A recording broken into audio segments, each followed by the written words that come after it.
So hello guys, welcome back to my YouTube channel. Kung hindi ka pa nakapag-subscribe, ay i-click mo lang yung subscribe button para lagi kang updated sa aking mga videos. So for today's video nga ay pag-uusapan natin kung kamusta nga ba si Mabilis Cash once na nagka-late payment kayo dito. So makakautang pa rin ba, makakapag-reloan pa rin ba, at tawag ba sila ng tawag? Kung gusto nyo malaman kung paano ay stay tuned lamang.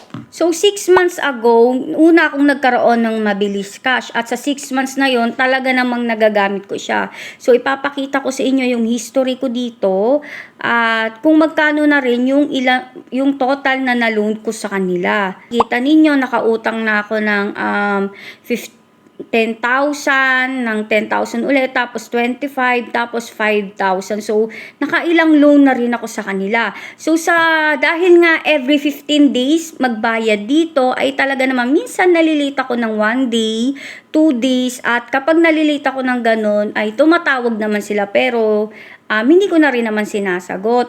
Yung unang credit limit ko dito sa Mabilis Cash ay umabot ng I think 30,000 yata yung una nilang binigay sa akin dito, kasi nga ito yung 25 tas yung 5 na inutang ko. So bali 30k ang agad ang binigay nila sa akin na credit limit.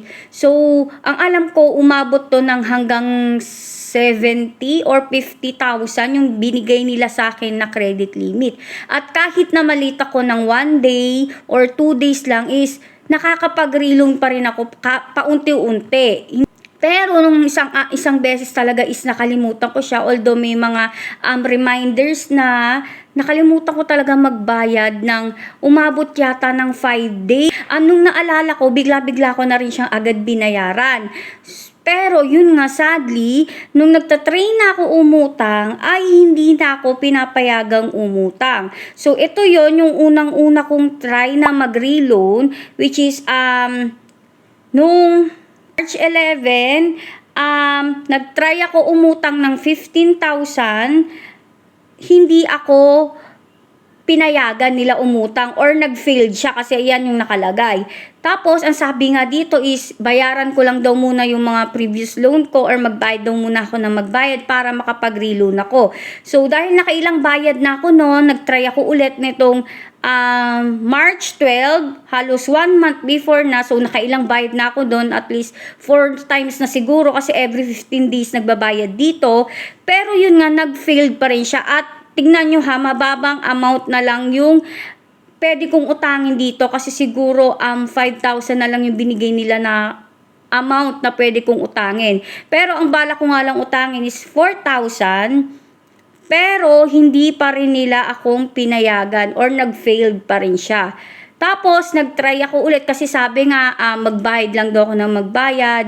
Wala naman silang sinabi kasi i-full payment ko na lang yung kulang ko para makapag-reloan ako. Basta ang sabi is, magbayad daw ako ng magbayad para daw yung credit score ko is tumaas daw ulit. Kasi siguro nga dahil nga nagka-late payment nga ako ng ilang araw, ay bumaba talaga yung credit score ko sa kanila. So, yung last lang, yung pinaka-latest na nagtry ako umutang ay is itong 23 lang. 3,000 na lang to ha, imagine niyo ha. Pero failed pa rin siya. So kagaya nga dito, sinasabi ko sa inyo, ayan, may nakalagay na i-repay ko lang daw to, pwede na ako ulit makautang. Repay to unlock a credit line up to 7,000. Isang loan na lang kasi talaga ang natitira sa akin dito, which is siguro, tingnan natin kung ilang, 1, 2, 3, 4 payment na lang ako dito, matatapos na ako. Hindi ko alam kung, hindi ko sure kung after ko ba ito mabayaran is papautangin nila ako ulit, kasi nga, medyo pumangit nga talaga, or hindi talaga medyo pumangit talaga, nagkaroon ako ng bad credit score sa kanila, kaya nag-failed itong Mabilis Cash ko. Nakita nyo dito, ang failure reason, your credit rating is low. Please maintain good credit and try again later. So, yun lang palagi yung sinasabi nila, na yung credit rating ko nga daw is naging mababa. Kaya dapat daw is i-maintain ko yung good credit ko like before para pautangin nila ako. Actually talaga, dito sa Mabilis Cash is mabilis silang magpautang. Mabilis silang magpautang, mabilis din nakukuha yung pera. Although yun nga, every 15 days magbabayad sa kanila at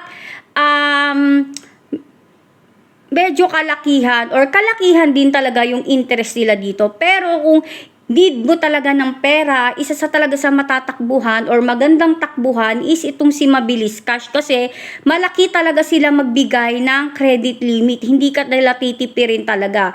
Basta maganda yung credit score mo sa kanila. Kaya kung kayo is merong Mabilis Cash, ay i-maintain ninyo yung credit score ninyo na maganda. Huwag nyo nga hayaang bumaba siya kagaya sa akin. Kaya no, sana may natutunan kayo sa video na ito. Thanks for watching. Yun lang.